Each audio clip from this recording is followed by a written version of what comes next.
Welcome to our channel.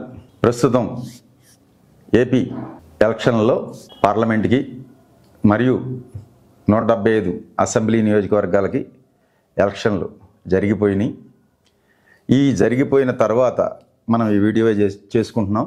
ఈ వీడియోలో 175 assembly నియోజకవర్గాలకు సంబంధించి అలాగే 25 పార్లమెంటు సెగ్మెంట్లకు సంబంధించి ఏ పార్టీ అభ్యర్థులు ఎవరు గెలుస్తారు, ఎంత మెజార్టీతో గెలుస్తారు అనేది మన డివైన్ ఆస్ట్రాలజీ ద్వారా తెలుసుకుందాం.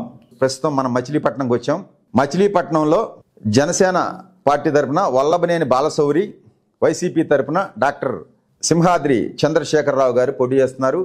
ఇక్కడ మచిలీపట్నం పార్లమెంట్లో డాక్టర్ సింహాద్రి చంద్రశేఖరరావు గారికే 16,000 ఓట్ల పైచిలుకుతో గెలిచే అవకాశాలు ఉన్నాయి.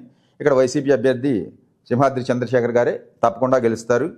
ఇక రెండోది అసెంబ్లీ నియోజకవర్గం వచ్చేటప్పటికి గన్నవరం, ఇక్కడ వల్లభనేని వంశీ గారికి 1,500 ఓట్లతో గెలుపు అవకాశాలు కనిపిస్తున్నాయి.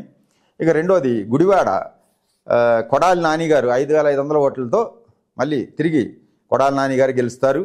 ఈ పెడన అసెంబ్లీకి వచ్చేటప్పటికి ఉప్పాల రమేష్ వైసీపీ అభ్యర్థి 2,100 ఓట్లతో గెలుస్తారు. అలాగే మచిలీపట్నం అసెంబ్లీ పరిధిలో పోటీ చేసేటువంటి పేర్ని సాయి కృష్ణమూర్తి 5,000 ఓట్లతో ఇక్కడ పేర్ని నాని గారు అబ్బాయి గెలుపు అవకాశాలు ఉన్నాయి. ఇక రెండోది అవనిగడ్డ జనసేన పార్టీ అభ్యర్థి మండలి బొడ్డ ప్రసాద్ 4,000 ఓట్లతో గెలిచే అవకాశాలు ఉన్నాయి.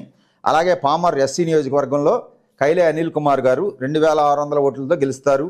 అలాగే పెనమలూరు జోగి రమేష్ గారు ఒక 5,000 ఓట్ల పైచిలుకుతో పెనమలూరులో గెలుపు అవకాశాలు ఉన్నాయి. మీకు నా డివైన్ ఆస్ట్రాలజీలో తెలియజేసేది ఏమిటంటే 25 పార్లమెంట్లు స్థానాల్లో వైఎస్ఆర్ కాంగ్రెస్ పార్టీకి 20 పార్లమెంటు స్థానాలు గెలుస్తుంది.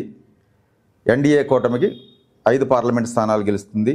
అలాగే 175 అసెంబ్లీ నియోజకవర్గాల్లో వైఎస్ఆర్ కాంగ్రెస్ పార్టీ 123 అసెంబ్లీ స్థానాలు గెలుస్తుంది. అలాగే కూటమి అభ్యర్థులు 52 అసెంబ్లీ స్థానాలు గెలుస్తారని నేను తెలియజేయడం జరుగుతుంది. సో ఇక